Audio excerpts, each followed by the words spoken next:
everybody, and welcome to my garage.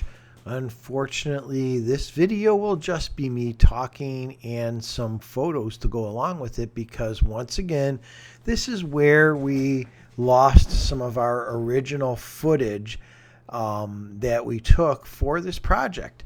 So I just want to cover a few points here, and the first one is that the footage that's missing is painting all the cabinet doors with the final coats of paint.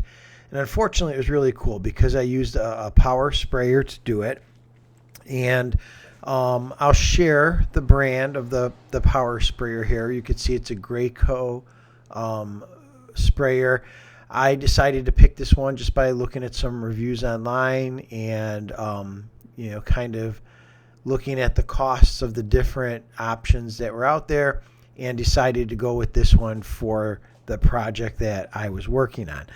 I took into consideration, would I ever use this sprayer again? Probably not, but maybe.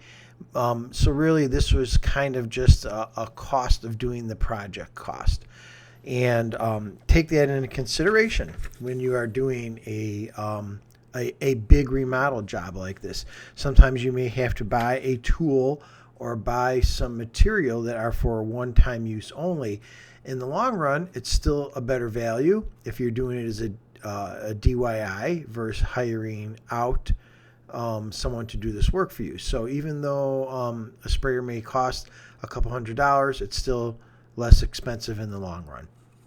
So just to explain a little bit of what I did when I painted these doors. The first thing I did is I put tarps down on the entire garage floor. So I did all my painting in the garage, and I also covered the walls and everything on the walls with plastic paint drop cloths. So while it wasn't necessarily a true clean room, the other thing I wanted to tell you about is how I set up the painting.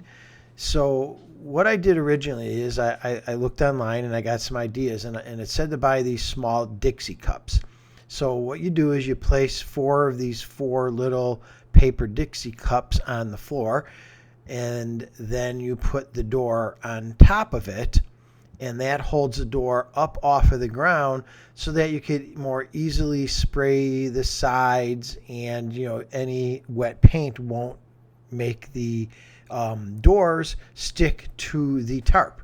So it holds it up, and it's a stick-free process. And I did that for maybe the first coat, and then I decided it was a little hard bending all the way down to the ground, because those cups are only about 2 or 3 inches off the ground. And also, because it was close to the ground, I had a little bit of a fuzz and dust and hair situation where anything blowing in the garage or on the garage floor was making its way onto the wet paint and caused me to sand and do an extra coat. So I decided to lift them up a little bit, and I came up with the idea here of setting up 2 buckets. So these were like the Home Depot or Lowe's, multi-purpose, like 5-gallon buckets. Flip them upside down, and I put 2 furring strips of wood across the buckets, and then I laid the doors parallel or across the furring strips. So they balanced perfectly fine on there, held them about 1.5 feet off the ground, made the spraying way easier to do. Just talking again about the clean room, if you have a way to have a smaller clean room where dust and fuzz can't get in, I would highly recommend that when you're spraying. And also, this was in Florida where I was doing this during the summer. Humidity was horrible, so the dry time took really, really long, and it just allowed the possibility of fuzz or bugs like gnats, and I even had a lizard run across one of the doors once that I had to sand down and redo. But I would recommend, doing it in a lower humidity environment if you possibly could. What I found I had to do was spray the coats a little thinner and do more coats so that they would dry in a more realistic time frame. As far as spraying goes, you just spray evenly, read the manual of your sprayer, and just follow the rules and look online. There's other videos out there that show how to do the painting. It was actually very, very, very easy to do. I was very surprised.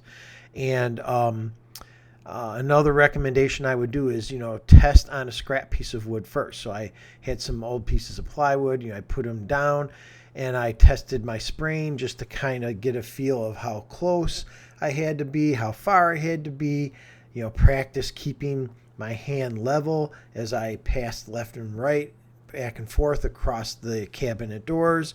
And it just gave you a way to practice. Yeah, you waste a little bit of paint, but in the long run, it really helps you get the project done quicker and more consistently. I also want to point out that even though it was a liquid sprayer, there wasn't much dust in the air. I still wore a mask, ventilator mask, and goggles to protect myself, just to be safe.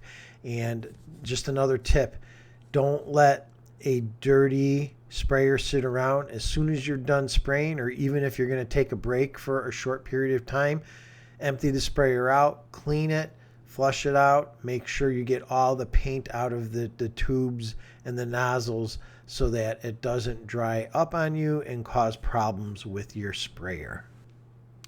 So once all the doors were painted, in between each coat of paint, I would do a light sanding, sometimes a little heavier in some spots if I didn't like the way the paint was laying, or if it didn't level out very well.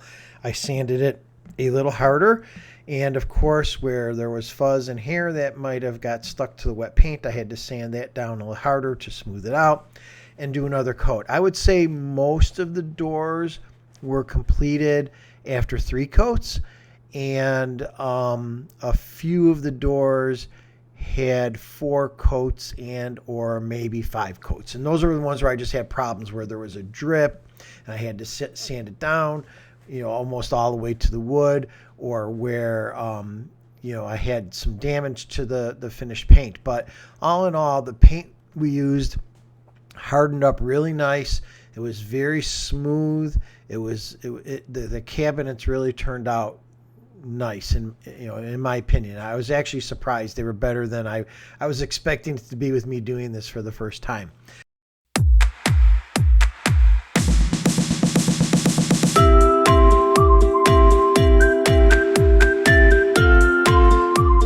And then once all the cabinet doors were done, we mounted all the hardware on the doors, and then we decided to obviously change our backsplash. So I started taking off the old backsplash, but I had put this backsplash up originally a few years earlier, and I guess I put it up really good because I could not pop it off the drywall. Every piece I tried popping off would just crack apart. The drywall would start peeling apart, and it was taking way too long. So I basically decided to remove the entire wall. So I basically used a saw and cut a line across the top edge of the backsplash, the bottom edge of the backsplash, and just pulled it down in big chunks, including the drywall.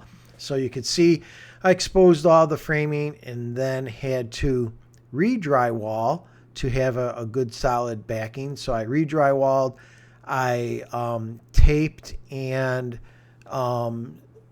did the mud on all of the screw holes and seams just to seal them up and get a good finish. I didn't really sand it down really well and worry about it real smooth because I knew I was going to be covering it with new tile.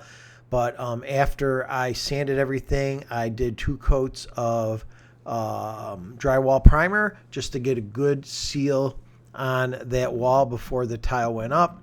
And then ultimately you could see the tile that we picked here, and here it is going up, and once it's dried and grouted, that process was complete.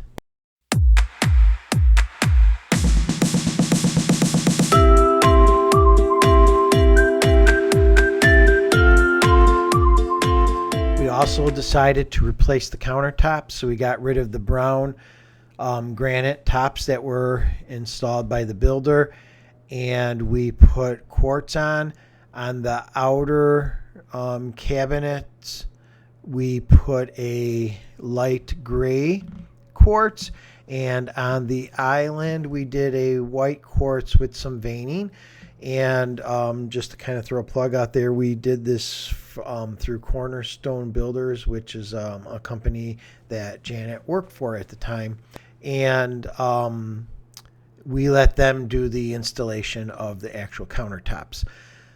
One thing I also probably should point out here is we decided, that the cabinet uppers and lowers were painted white, and we painted the island a green color just for some contrast. So we ended up with white cabinets and a gray counter, and an island that was a white counter with green cabinets.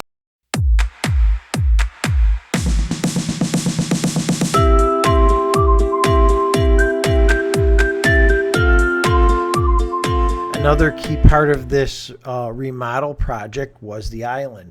So when we got the new countertop for the island, it was slightly larger than the top we had on there previously. So it extended it a little bit on the sides, and it was about a foot longer for the capability of putting some seats, bar stools, on the other side easier. And because the back side of the cabinets was the stock or box, brown cabinets, you couldn't paint that because it wasn't a wood finish. It was that like fake paper, kind of like wallpaper finished. It's on the back side and the sides of box cabinets.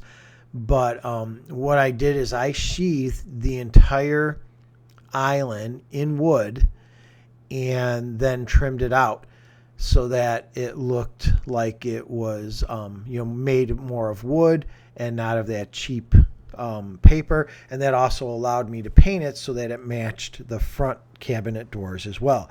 And what you're seeing here is when I trimmed it out originally, I did it with a couple boxes. We didn't like the way that looked after we put it up, so I pulled it down and ended up making just some vertical bars of wood to break it up so that it more matched kind of the vertical bar look like what's between the cabinet doors that you see behind it.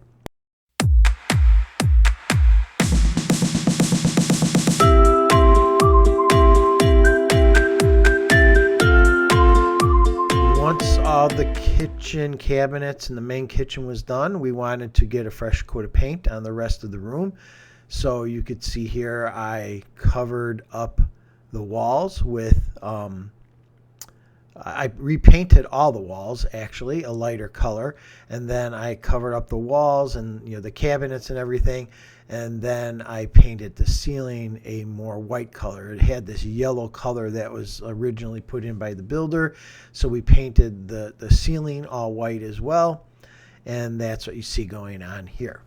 To close out this remodeling series, I'm going to show you some before and after pictures. So I'll put some music on and you could just sit back and see what the kitchen looked like before and what it looked like when it was completely done. And I just want to remind you as you watch these, if you like this video, please hit the like button, subscribe to my channel, share the video with your friends and family, and be sure to comment and ask any questions. If you have any questions of some detail I didn't cover in these videos, feel free to comment or ask the questions in the comments, and I will reach out to you and answer any questions you have. So once the before and afters are done, I'm going to say this project is done and the garage is closed.